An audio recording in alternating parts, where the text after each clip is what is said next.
Il y a un moment où l'homme cesse de chercher à plaire et commence à chercher la vérité. Pas celle qu'on t'a vendue dans les contes, mais celle qu'on t'a cachée, brutale, viscérale, irréversible. Ces 4 vérités ne parlent pas des femmes. Elles parlent de toi, de ce que tu deviens quand tu arrêtes de mendier l'amour, et que tu deviens le feu qu'on ne peut ignorer. Prépare-toi, car une fois que tu les auras entendues, tu ne verras plus jamais le monde de la même façon. Le plus grand mensonge jamais vendu aux hommes, c'est que l'amour naît de la gentillesse seule. Qu'en donnant assez, en sacrifiant assez, en aimant assez, le cœur d'une femme finira par s'ouvrir. Aristote savait mieux. Dans sa rhétorique, il observait que la passion ne se forge pas dans le confort, mais dans le conflit. Pas dans l'absence de douleur, mais dans sa maîtrise. Les femmes ne tombent pas amoureuses des hommes qui les rendent heureuses. Elles tombent amoureuses de ceux qui les font ressentir. Et rien ne provoque plus de sensation que la tension exquise entre plaisir et douleur. Les grands séducteurs de l'histoire ont compris cette vérité. Lord Byron, poète du XIXe siècle, n'a conquis aucun cœur avec des fleurs. Il les a tourmentés, charme magnétique, disparition soudaine, lettres brûlantes suivies d'humiliations publiques. Lady Caroline Lamb, l'une de ses amantes, le décrivait comme fou, mauvais et dangereux à connaître. Et pourtant, elle devint obsédée, se déguisant en garçon pour s'introduire chez lui.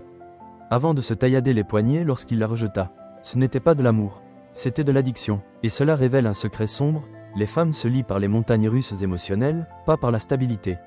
La neuroscience moderne le confirme. Une étude de 2014 montre que le cerveau féminin libère plus de dopamine, l'hormone du désir, lorsque les récompenses sont imprévisibles plutôt que constantes. Traduction. Un homme parfois chaud, parfois froid, hante l'esprit d'une femme bien plus qu'un homme toujours tendre. C'est pourquoi les « gentils garçons » finissent derniers. Ils éliminent toute tension, tout défi, et donc, toute émotion. Mais attention, il ne s'agit pas de devenir cruel. Il s'agit de créer du contraste. Comme dans l'art japonais du kintsugi, où l'on répare la céramique brisée avec de l'or. Les fissures deviennent beauté, parce qu'elles racontent une histoire de résilience. Un homme qui n'a jamais frustré une femme est comme une poterie intacte, parfaite.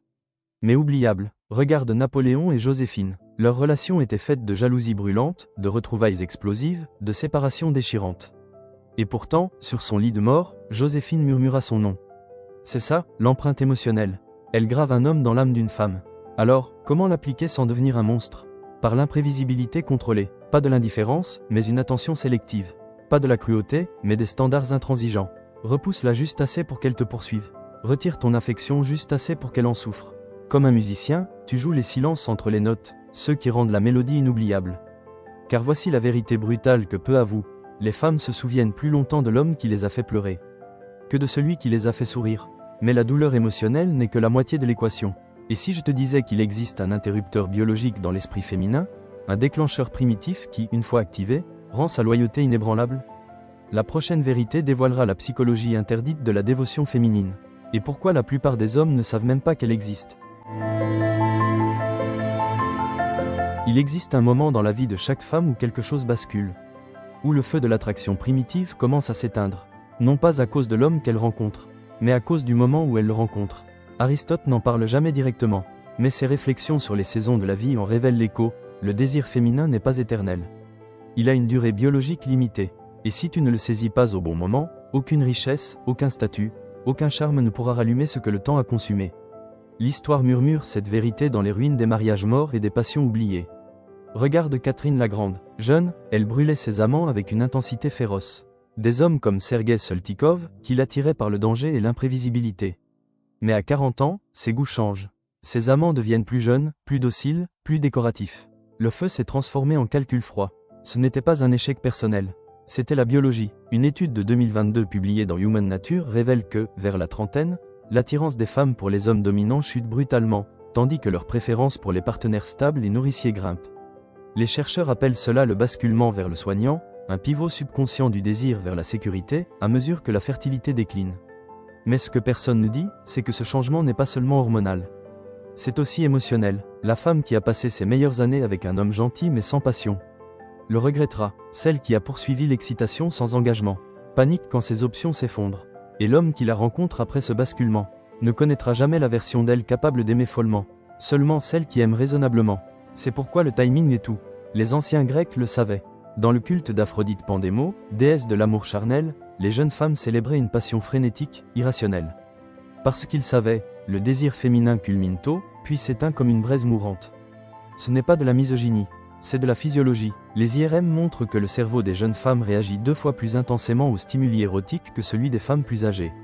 Alors, que faire? Faut-il rejeter les femmes après 30 ans? Non, c'est la voie des lâches. Le stratège comprend que le quand compte autant que le comment. Si tu la rencontres jeune, tu dois la guider. Canaliser sa passion vers quelque chose de durable avant que la biologie ne la pousse vers la prudence.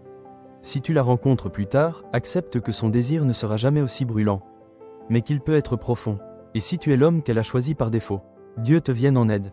Car rien n'est plus dangereux qu'une femme qui réalise trop tard qu'elle a donné ses meilleures années au mauvais homme. Mais la biologie n'est pas une fatalité.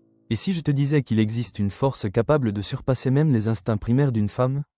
Une force si rare que seul 1% des hommes parviennent à l'activer.